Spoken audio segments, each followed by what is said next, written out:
The morning began with rain, a fine, unhurried drizzle that seemed to approve of the slow uncoiling of the city.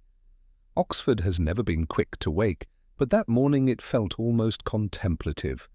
The bells of St. Aloysius blurred into the mist, their rhythm softened by the downpour, and I found myself pausing on Walton Street to listen, not to the bells, but to something else beneath them. A choir, or perhaps only the echo of one. The choir was rehearsing in the chapel attached to the college. Boys' voices, or young men's, rising in uncertain discipline. Something about their sound fractured yet reaching made me think of youth itself, the yearning to be exact in a world that never quite tunes to the same key. I remember wiping the rain from my face and thinking, not for the first time, that music rarely lies, though men do. Lewis had been talking, of course. He always does when I forget to answer. He was describing a complaint from the bursar missing funds, something minor, the sort of petty intrigue universities hide under the word audit. He said it might not interest me. I said most crimes didn't, until they did. He smiled in that cautious way of his, unsure if I was joking. I wasn't. We entered the chapel. The choir stopped mid-phrase, the sound collapsing like breath into silence. The choirmaster, a man with the expression of someone who had loved order too long, approached us with the polite irritation of academia interrupted. He said we were early. I said crime rarely keeps office hours. It was then that I noticed the candle still burning beside the empty lectern, wax spilled over the brass like time left unattended. The body had been discovered earlier that morning by one of the college staff, a caretaker named Fellows. He had collapsed near the vestry door, face turned toward the choir stalls as if still listening.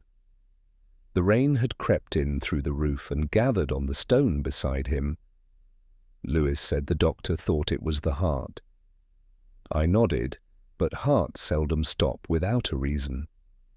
While the coroner's men worked, I studied the room.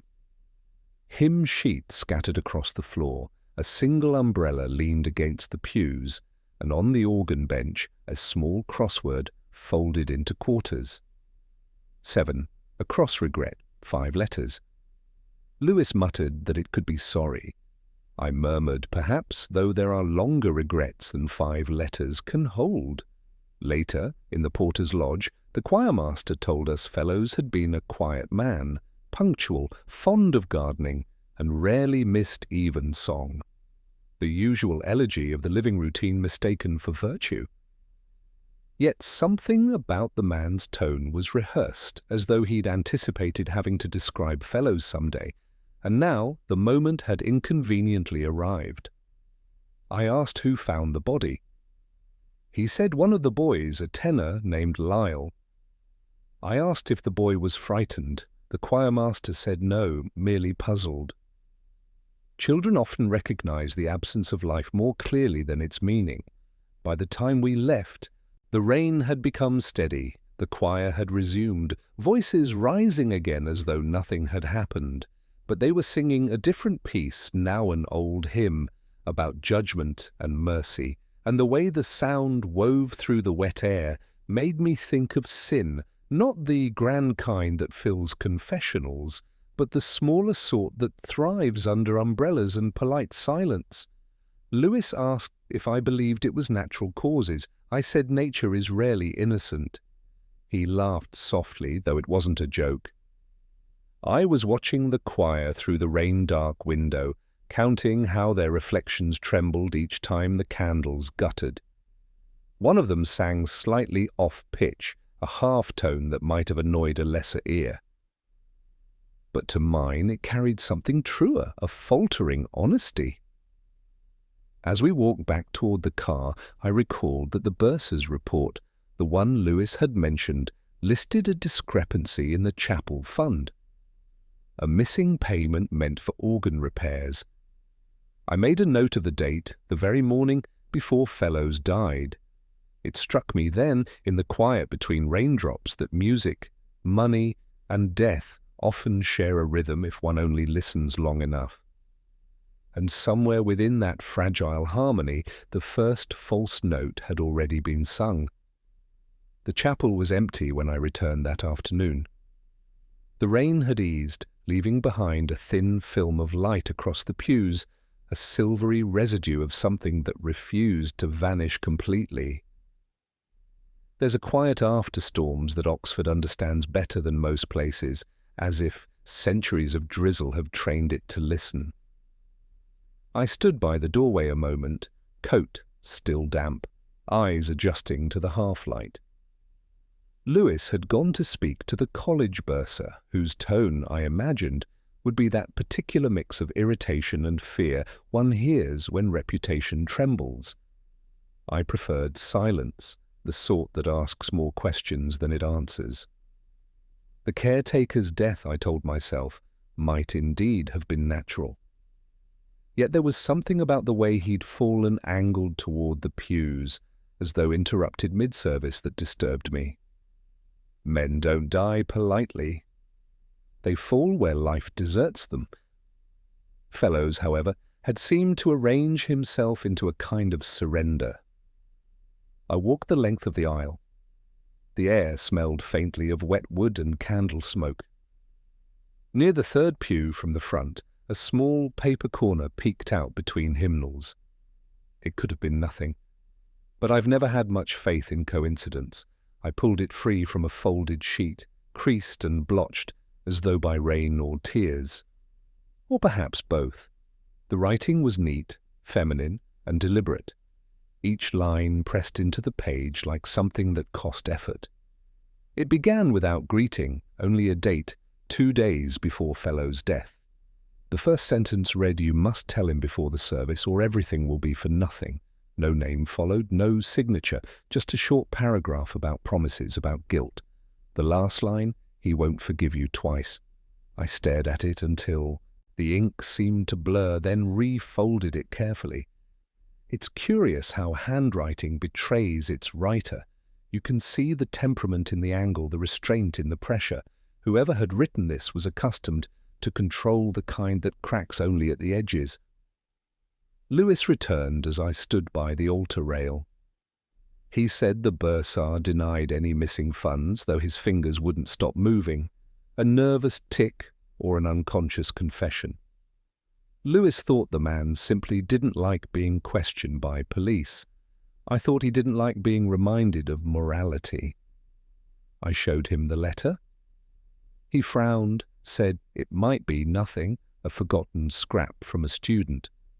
But then he pointed out something I had missed, a faint ring of wax near the fold, red and brittle, a seal once pressed there, long since broken. People are still sealing letters in an age of email that's Oxford for you. The past lingers like incense. We took the letter back to my car. The choir was still practicing inside, their voices distant and slightly off-key. I sat listening while Lewis made notes. A curious harmony drifted through the rain-streaked glass and an unresolved chord. Perhaps it was the building's acoustics, or perhaps boys singing about judgment will always sound uncertain. I told Lewis to find out who had attended that rehearsal on the morning of Fellow's death. He asked what I was thinking. I said I wasn't yet, which was true, though the lie was that I wasn't trying. That evening, alone in my flat, I poured a measure of whiskey and unfolded the letter again. The words had already begun to imprint themselves on my thoughts. You must tell him before the service. But who was he? The choirmaster? The bursar? Or someone else entirely? Someone whose absence had yet to be noticed? The candlelight trembled across the page. I thought of Fellows, alone in the chapel, perhaps hearing those same words only hours before his heart betrayed him. The city outside murmured with rain returning. I closed my eyes and tried to recall the hymn the choir had sung that morning. Something about forgiveness, unfinished, unresolved. A letter in a pew, a man dead beside the vestry, and a choir rehearsing mercy. Oxford, I thought, has always preferred its confessions written rather than spoken. The boy was waiting in the porter's lodge when we arrived, thin, nervous, and trying too hard to look untroubled. His name was Lyle, the tenor who had found the body. His eyes carried that raw astonishment youth never hides well, the kind that comes from realizing death doesn't wait its turn. He said he had sung that morning, though the notes had felt strange in his throat. I told him the whole city often feels strange when it rains. He didn't smile. The choirmaster, a man named Avery, had agreed to meet us there. A music tutor as well, which seemed fitting for Oxford, where every room serves more than one purpose, every man more than one truth. He entered with the air of someone accustomed to silence preceding him. He asked if the boy was needed longer, and I said truth has a habit of appearing precisely when dismissed. That made him blink once sharp irritation, quickly masked. I asked Lyle to describe how he found Fellows. He said he'd come early to practice alone, the way he often did. Fellows had been lying by the vestry, head turned toward the light. Lyle thought at first he was praying. There was a moment when his voice broke slightly, not from grief, I think, but from the sheer awkwardness of memory, how the mind can't decide which details to forget. He remembered the sound of the candle dripping, the faint smell of polish. The clock strikes the quarter hour, all the sensory accomplices of innocence. Avery interrupted, saying the boy had no need to relive it. His tone was clipped, the Oxford kind of compassion, efficient, bloodless, polite. I said perhaps, but sometimes truth hides in trivialities. When Lyle had gone, Avery offered tea. His rooms were as immaculate as his posture books aligned by height, piano lid gleaming, a faint whiff of furniture wax in the air. A Bach chorale lay open on the stand, though he claimed he hadn't played in years. I asked about Fellows. Reliable, he said. Dull, perhaps, but devoted. Had he enemies? None worth the name. Had he friends? He hesitated before saying, all servants do their jobs best when unseen.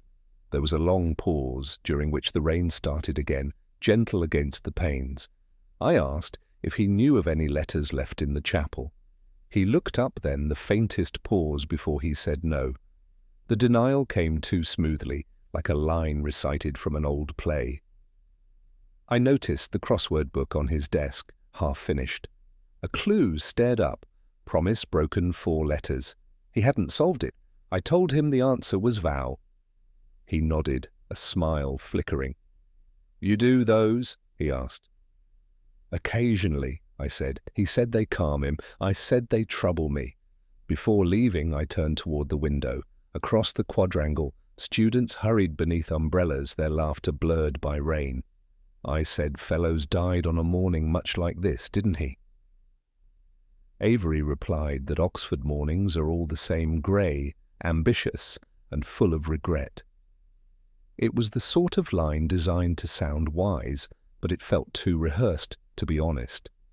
Outside, Lewis asked what I thought of him. I said I'd met guilt before, but rarely one so neatly pressed. He laughed quietly and said I always distrusted tidy men. I told him I distrusted tidy stories more. Later in the car, we passed the chapel again. Through the window, I saw Lyle walking along the cloisters, head bowed, humming something faint. Perhaps grief, perhaps rehearsal. His voice carried a peculiar fragility, the kind that trembles between confession and control. It struck me then that the dead man's final witness was not a priest or a friend, but a boy with a song he didn't yet understand. And the tutor, listening from his immaculate rooms, might have heard it. Differently, every note a reminder, every silence a threat. By the time we reached the station, the rain had stopped, leaving the pavements glistening, as though the city had briefly washed its conscience. Lewis was humming the same hymn we'd heard that morning, but half a note too low. I said nothing. Some errors, I've learned, are truer than precision. There are few things more revealing than a hymn book. Not for what it contains, but for the small betrayals it collects, the folded corners, the underlined verses, the marginalia of devotion. That afternoon, as the light retreated through the chapel's stained glass, I found myself leafing through the stack near the pulpit, as though salvation might be written in pencil between the lines. The caretaker's death still hung over the college like an aftertaste, something no one wanted to acknowledge but couldn't quite swallow. Lewis had gone to interview the domestic staff, a task he performed with the wary patience of a man too polite to disbelieve anyone entirely. I preferred quiet rooms. They lie less often. The hymn books, though identical in binding, were not identical in use. I noticed one with faint smudges along its edges, grease perhaps or polish from a well-used cloth. Fellow's hands had always been busy. Inside the front cover, written in small, elegant handwriting, was a single note, hymn 214, to follow 172, J.A. The ink had bled slightly into the paper, as if written in haste. I turned to 214. It was "Abide with me." The next, "Forgive our hidden faults." That combination did not appear in the printed order of service for that morning. Someone had changed it, or planned to. The choirmaster's schedule, pinned discreetly to the vestry wall, showed no such substitution. I wondered if the letters J.A. stood for Avery, the tutor. His handwriting, from the crossword in his room, had the same deliberate slope. But there was something less certain in this script, as if the writer's hand had trembled. Lewis returned, his coat glistening from the rain. He said the cleaning staff confirmed Fellows had locked the chapel himself the night before he died. No one else had keys except the choirmaster and the college chaplain. I asked about the chaplain. Lewis said he was in London at a conference. At least that's what his secretary said. I said secretaries are paid to believe what their employers tell them. We examined the pews again. On one of them, near where Fellows had fallen, the hymn book was missing entirely. The gap looked deliberate, as though someone had taken it away after the service. I told Lewis to check the storage cupboards. He found nothing, but something about the absence lingered like a rest note in music, deliberate and necessary. Later in the porter's lodge, I asked to see the chapel signing book. A neat column of names, each entered with predictable precision. But one entry stood out, J. Alcott scrawled in uneven ink, and the handwriting oddly familiar. A slip of identity, perhaps, or someone too accustomed to hiding behind initials. We traced Alcott to the college music department, visiting Fellow temporary appointment, research on Renaissance hymns. Lewis said the name hadn't appeared on any faculty lists for weeks. I thought of the letter from the pew. You must tell him before the service, or everything will be for nothing. Tell him what? That the service had been altered, that forgiveness had become too dangerous to sing aloud. It was near dusk when we returned to the chapel. The rain had ceased, leaving the air thick with the scent of damp stone and extinguished candles. I sat in one of the pews, the letter folded in my pocket, and let the silence settle. The choir's echo still clung to the arches, a ghost of harmony without bodies to contain it. I asked Lewis to read aloud from hymn 214. He began, his voice uncertain at first, then steadier. When other helpers fail and comforts flee, the words fall into the hollow space between us. Then I told him to turn to 172. He did, and read, "Forgive our hidden faults, our secret sins unspoken." He stopped midway, glanced at me. The connection needed no explanation. Someone, somewhere, had chosen to alter the order deliberately, to turn an act of worship into confession, and someone else, I suspected, had refused to forgive. Lewis asked what I thought it meant. I told him it meant that truth, like music, depends on sequence. Change one note and meaning falters. Change one hymn and a man might die for it. That night, back in my flat, I laid the note beside the letter. 2 small pieces of paper, unremarkable except for the way they leaned toward each other in meaning. I poured a drink, turned the lamp low, and listened to the faint echo of boys' voices from earlier, the same uncertain pitch, the same desperate reaching for harmony. Oxford has always loved its errors.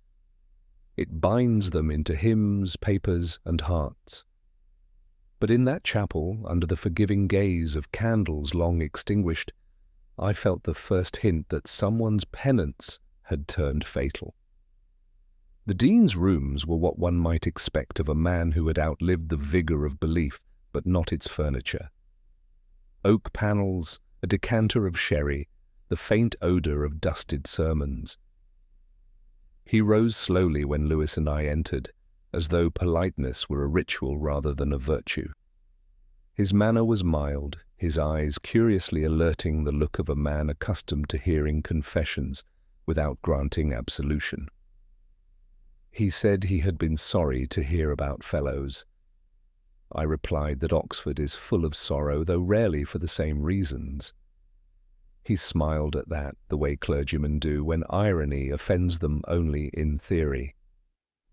The dean had known Fellows for 30 years, described him as dependable, deferential, a man who never asked for more than he was given.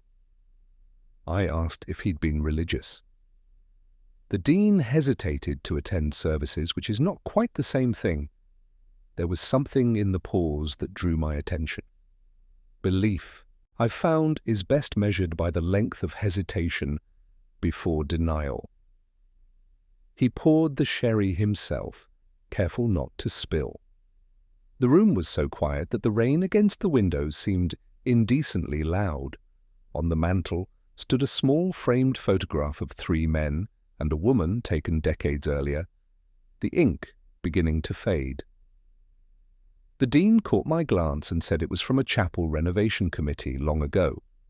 One of the men was Fellows, another, the young chaplain whose name I'd noticed missing from several recent college records. The woman was unfamiliar. Lewis asked about the college accounts, the missing payment for organ repairs. The dean waved a hand, said such matters were beneath his notice, but the gesture lacked conviction. I asked who handled the chapel finances before the bursar's office absorbed them. He said Fellows did, for years. It was meant to sound irrelevant, but the truth, like candle smoke, finds its way into every corner. We left soon after. As we reached the landing, Lewis murmured that the old man was harmless. I said that was precisely what I'd thought about the last priest who lied to me. Back at the station, I reread my notes. The dean had mentioned that Fellows kept a diary, meticulous, private, the sort of thing no one reads until it's too late. I told Lewis to ask the porter whether Fellows' belongings had been collected. They hadn't. The caretaker's room was still locked. We went there after dusk. The corridor smelled faintly of polish and cold tobacco. Inside, the room was spared a bed, a small table, and a single photograph of a woman in a choir robe. On the table lay the diary, dark leather, worn at the edges as though handled with reverence. I turned it open.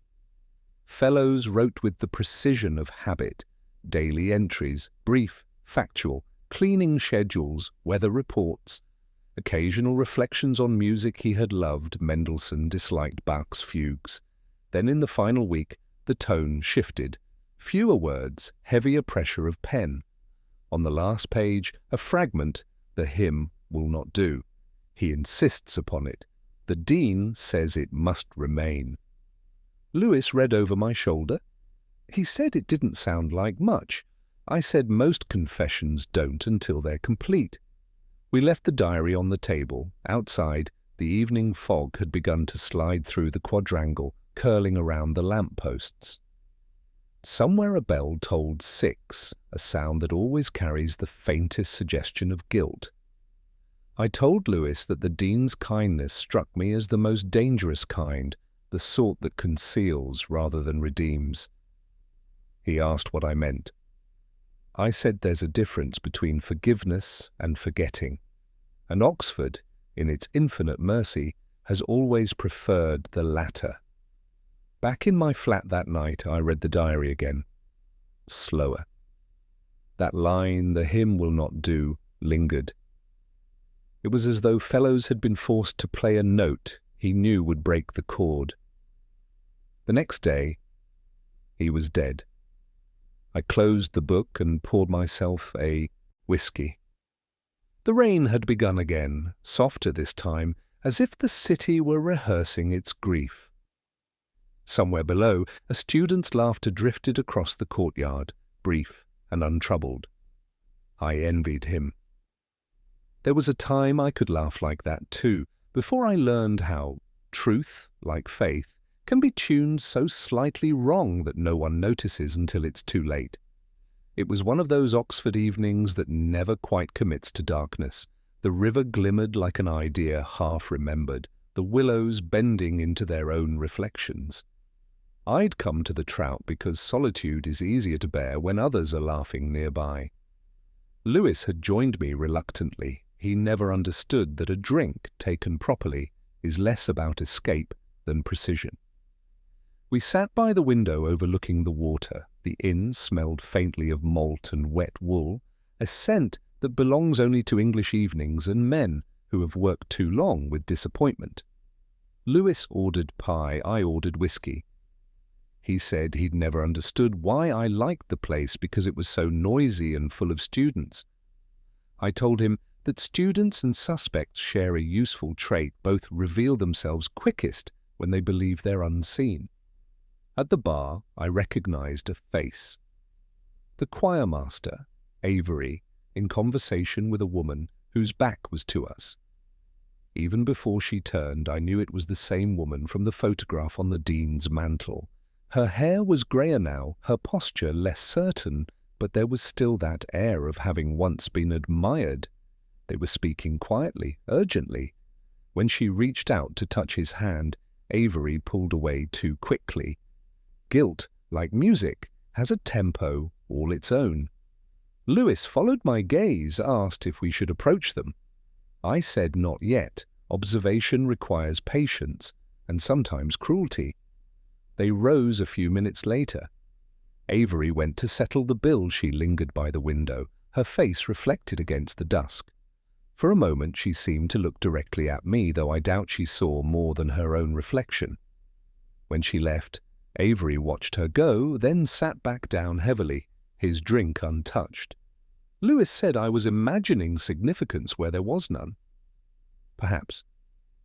But there's a symmetry in human behavior, repetition as confession. The same hands that folded hymn books too neatly now fidgeted with a glass in perfect disarray. After he left, I asked the barman if the woman was a regular. He shrugged. Sometimes with the choir lot, sometimes alone. She pays in cash, leave early, the kind of details the observant never meant to remember. We stayed longer than we should have. The talk around us grew softer, the laughter thinning to murmurs. Outside the rain returned, gentle, apologetic. I've always found rain most honest when it falls without consequence. Lewis tried to draw me into talking about the diary. He said the dean had called again, anxious to know if we'd found anything incriminating. I told him I doubted the dean believed in innocence anymore, only in reputation. He asked what I believed in. I said deduction, but it sounded like a lie even to me. A group of students near the fire began singing drunkenly, tenderly, a hymn I recognized from the chapel. The same one Fellows had wanted to change. Their voices rose unevenly, the harmonies colliding. There was something almost indecent about it, hearing those words in a place devoted to ale rather than absolution. Yet I listened. Music, even when broken, insists on meaning. It was there, in that fractured chorus, that the first thread pulled tight. Forgive our hidden faults, the line I'd read in Fellows's diary. and beneath it, another echo, the phrase from the letter in the pew. "You must tell him before the service, or everything will be for nothing. Tell him, not warned, not safe. Tell." It implied knowledge already possessed, a truth withheld. And if Avery had been the he of that message, perhaps the woman at the bar was the one who wrote it. The symmetry again, confession-seeking audience. When we finally left, the air smelled of damp leaves and distant wood smoke. Lewis walked ahead, muttering about the paperwork waiting for him. I lingered by the bridge. Across the water, the trout's windows glowed gold in the dark, like promises made too late to keep. I thought of the woman's reflection, her hand against the glass, her eyes unguarded. Then of Avery, sitting alone, conducting his silence with the precision of a dying note. Somewhere between them, I felt the shape of the motive beginning to form faint, uncertain, but undeniable, like a melody half buried in noise. Back in my flat, I poured another whiskey and let the night settle. The sound of rain against the window was almost rhythmic, the city breathing its secrets. Oxford, at its best, never tells you outright. It only hums the refrain, waiting to see who's listening. There are moments when a crossword can be more revealing than a confession. I realized this that night, alone in my flat, the day's rain still clinging to the window panes like unspoken thoughts. I had taken out Avery's abandoned crossword from my case file. It had sat there since our first meeting, harmlessly unfinished, except for one clue that had begun to irritate me like a splinter of logic refusing to dissolve. Broken vowel, 4 letters. I had given him the answer myself. "Vow!" He'd smiled, relieved perhaps to be understood. But now, under the dim lamplight, I saw the neatness of the grid again, the way the letters intersected. Beside that same clue, in a different hand, smaller and sharper, someone had penciled a correction, lie. I stared at it for a long time. The handwriting was the same as the note found in the pew, the one that had warned, "You must tell him before the service." A private exchange disguised as a puzzle, words shared between those two clever to speak plainly. The next morning, Lewis and I returned to the college. He grumbled about the hour, the damp, the futility of human deceit. He's good at pretending not to care, which is why I rely on him. We went first to the choir practice room. The piano lid was open, the sheet music, for Abide With Me, still spread across the stand. A faint scent of perfume lingered, not the sort worn by students, but something older, deliberate. Avery was there, of course. He looked exhausted, a man pursued by his own recollections. He asked if there had been progress. I said perhaps. He asked what that meant. I told him progress often begins with discomfort. He didn't reply. On the piano, a diary lay half open, not Fellow's, but a newer one, bound in green leather. The woman's handwriting again. Dates, appointments, fragments of thought. At the corner of one page, a name underlined twice. J.A. Lewis had gone to speak to the dean, leaving us alone. The choir's echoes drifted faintly from the courtyard. I asked Avery who she was. He said she was nobody, a benefactor of the chapel once, a friend of the dean's wife. Then he paused. The way he said it told me more than the words themselves. I mentioned the note found in the pew. He closed his eyes, as if to edit what he would remember later. Then, after a silence, he spoke. He said Fellows had discovered something small, almost trivial, a discrepancy in the chapel accounts from years before. Funds for an organ repair that had never been carried out. When he brought it to Avery, the choir master had promised to investigate. Instead, he'd buried it. The money had come from the woman, her gift to the college, given quietly, accepted gratefully, misused shamefully. Fellows, he said, had wanted to confess to the dean. The woman had begged Avery to stop him. And Avery, the self-appointed custodian of harmony, had done what he always did, rearranged the notes until the melody suited him. I asked if he'd written the letter. He shook his head. She had. I asked where she was now. He said he didn't know, and I believed him, though not entirely. There was that terrible Oxford pause again, the time it takes to decide whether the truth is worth the trouble of telling. Lewis returned then, carrying news from the Dean. The woman's name, he said, was Alcott, widow of the late bursar. She'd been seen leaving the inn last night, heading toward the river path. No one had seen her since. Avery turned pale, like a man watching his own memory replay in slow motion. He asked if we thought she'd drowned herself. Lewis said nothing. I asked if she'd ever told him she regretted it. Avery looked at me for a long time before answering. She said music forgives more easily than people. He stood, walked to the piano and pressed a single key. The note trembled, sustained, until the sound began to fracture. It faded slowly, the way a conscience does. Outside, the rain began again, indifferent and patient. Lewis said we'd better check the river. I told him we would, but as we left the chapel, I looked once more at the crossword, folded in my coat pocket, the two answers side by side, vow and lie, and thought how both were true, depending only on who was speaking. It was in the Dean's private study that I noticed the photograph, a simple frame resting on the corner of a dark oak desk. The image was old-yellowed slightly, corners curling, yet the faces were clear enough. Fellows stood in the centre, flanked by Avery and the woman we'd seen at the Trout. The choir boys were arranged behind them, smiling as if nothing untoward had ever existed, unaware that memory, unlike music, cannot always be rewritten.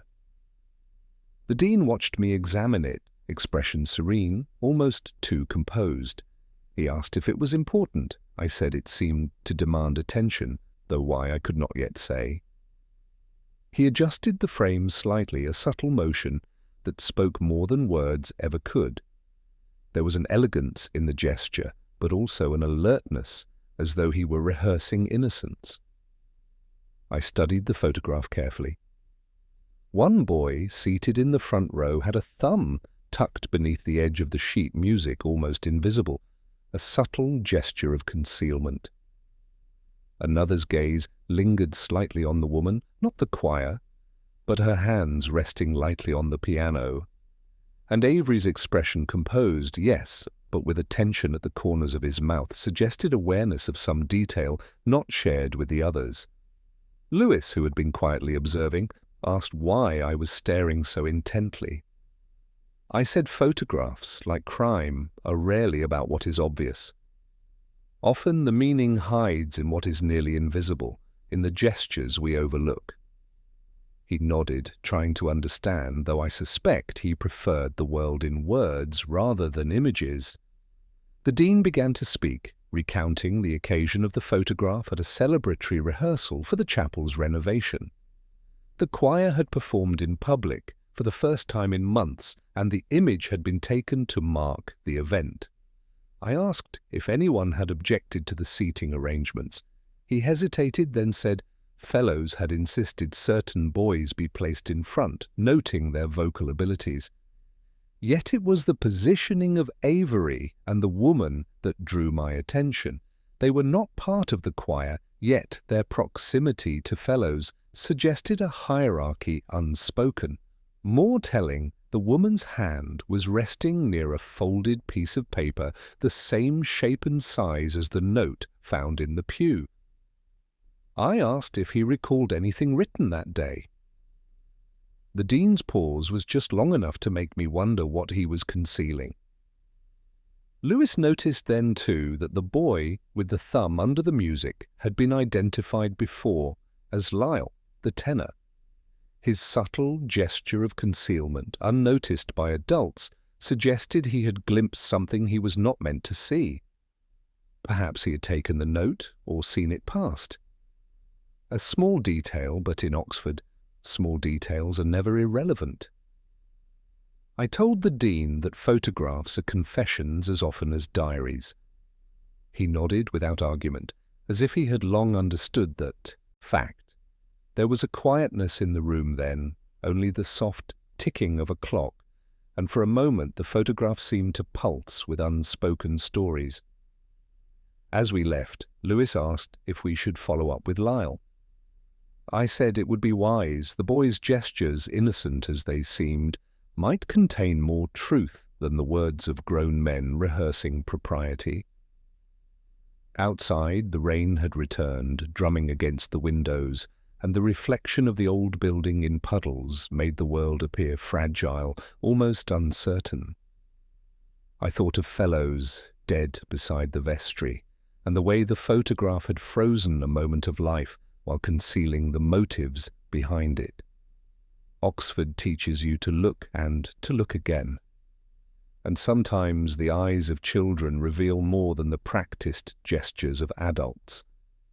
The chapel was quieter than I had expected that morning, the rain having washed the air into a cool clarity. I walked the aisle alone, the echo of my shoes against stone a private accompaniment. Fellow's absence was tangible, like a missing note in a hymn. Somewhere above, a single candle flickered against a window, its reflection trembling in the polished wood of the pews. Lewis had gone to follow a lead on Alcott. I remained behind, studying the hymn books once more. Something about the arrangement of 214 and 172 had nagged at me since our previous visit. Abide with me, followed by forgive. Our hidden faults. The sequence made sense musically, morally, yet Fellows had objected. I turned each page carefully, letting my fingers trace the pencil marks, the tiny corrections, the underlined words. One phrase struck me. The second verse of 214 had been omitted from the morning's rehearsal, not by chance, I suspected, but by deliberate design. I checked the pews where Lyle and the other boys had sat. The omission might have gone unnoticed by all but a few. The choirmaster, Avery, was meticulous, but he could not account for a single verse erased at the precise moment it mattered most. My mind wandered to the note from the pew, "You must tell him before the service, or everything will be for nothing." Perhaps the verse itself had been the message of an instruction hidden in plain sight. A soft footfall interrupted my thoughts. Lyle stepped quietly into the chapel, his eyes wide, hesitant. He carried a small music folder, worn and frayed. I gestured for him to sit. He did, and the silence between us was filled only by the distant drip of water from the roof. I asked him if he remembered which verse had been omitted. He nodded, then shook his head, uncertain if memory served truth or fear. "The third line," he said softly. "Do not forgive the unrepentant." He had seen Avery glance at the page before rehearsal, his expression unreadable. A gesture, almost imperceptible, a flick of a finger over the words. It was enough for me to understand that someone had chosen omission as a method, not an accident. The thought of motive hovered, unspoken. Avery perhaps guarding the secret of misused funds, Alcott perhaps controlling confession and contrition alike, or Fellows himself trying to reconcile duty with honesty. The triangle of culpability narrowed with each recalled glance, each minor hesitation. I examined the hymn book again. At the edge of the page, a faint pencil mark, Uta, nearly invisible. Not a number in the printed hymnal. A clue left by Fellows, perhaps, marking the verse he believed must be observed, must be acknowledged if truth were to prevail. The omission now seemed not only symbolic, but strategic. Lewis returned then, his coat damp from rain.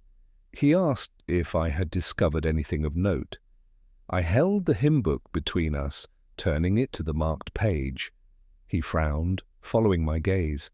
The pattern of pencil marks, omissions, and corrected words revealed a quiet orchestration of guilt, warning, and perhaps an unspoken threat.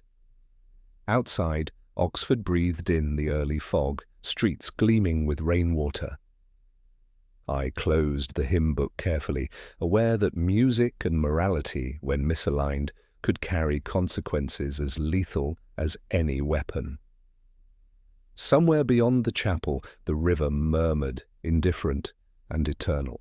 I left with the sense that a crucial confession had been attempted not through words, but through silence in the space where a verse should have been sung. Omissions, I thought, are often louder than declarations. The chapel smelled of damp wood and cold stone as I entered, the lingering scent of extinguished candles still delicate in the corners. It was nearly dusk, though the waning light through the stained glass windows lent everything a softened, almost forgiving haze. The service would begin soon, and the congregation had gathered quietly, a murmured anticipation settling over the pews like the hush before confession. Lewis followed, carrying a notebook, his fingers tapping in rhythm with the clock, a restless accompaniment to my silent observations. The choir was in place, the boys sitting straight, hands folded, eyes alert yet distracted. I noticed the way one of them, the tenor, kept shifting a single hymn book slightly forward, a detail small but telling, the kind that separates obedience from unease. Avery entered, hands clasped behind his back, the expression of a man rehearsing restraint. He paused for a heartbeat near the piano, his eyes scanning the assembled faces, as if seeking permission, or perhaps measuring guilt. He caught mine for a fleeting moment.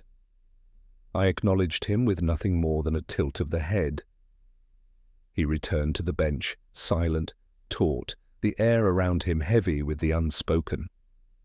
I seated myself near the back, glancing at the pews. The dean was present, as expected, with a small group of fellows and staff. He appeared calm, serene, but his knuckles were pale, pressed against the hymn book he held.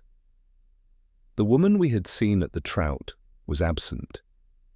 I could only assume she had retreated, leaving her message to speak through actions rather than presence. The organ began quietly. Avery's fingers moved deliberately, the first notes of Abide With Me flowing without error. But when the choir entered, their first line skipped the verse that had been omitted before, the one that Fellows had marked in his diary. The absence hung in the chapel like a shadow. The second line, Forgive our hidden faults, followed with care, deliberate, almost a whisper of the weight it carried. I noted the reactions of the adults, a slight frown here, a tightened jaw there, subtle but deliberate language of restraint. I observed Lyle closely. He sang with the others, but his eyes flicked repeatedly toward Avery, tracing invisible lines from hand to page, note to word. The gesture was minor, but I understood it. Observation, not voice, carries confession in its truest form. At the end of the first hymn, a pause. The organ keys remained pressed too long, the sound lingering, unresolved. Avery's hand trembled subtly, the faintest sign of internal conflict. The congregation did not notice, they never did. Music conceals what people fail to conceal themselves. I thought of the letter, the diary, the crossword clue, all small signals, converging in this final tableau. Vow and lie, the omitted verse, the penciled marks each a thread, weaving the fabric of truth through hesitation and fear. Fellows had seen the misalignment of morality and ritual, and it had cost him his life. Now the choir, unaware, was performing what remained of his directive, honoring him without understanding the danger that had accompanied it. The service continued. Hymns and prayers followed, measured, precise, yet carrying the weight of omission like a breath held too long. I noted the minor details. The shift of a foot, the tightening of a hand around a book, the barely perceptible glance at the empty pew where the message had once lain. Each detail, small as it was, stitched the narrative together more clearly than any confession might have. When the final note of the last hymn faded into the rafters, a quiet settled. I remained seated, letting the sound dissolve, tracing the echo of absence in the architecture of the chapel. Lewis whispered that it was over. I said, not quite. Truth, like music, lingers beyond the last note. Some debts, I thought, are paid only through remembrance and careful attention. Outside, the rain had returned, soft and persistent. Oxford breathed around the chapel in muted reflections, the streets glistening like a memory one cannot quite reach.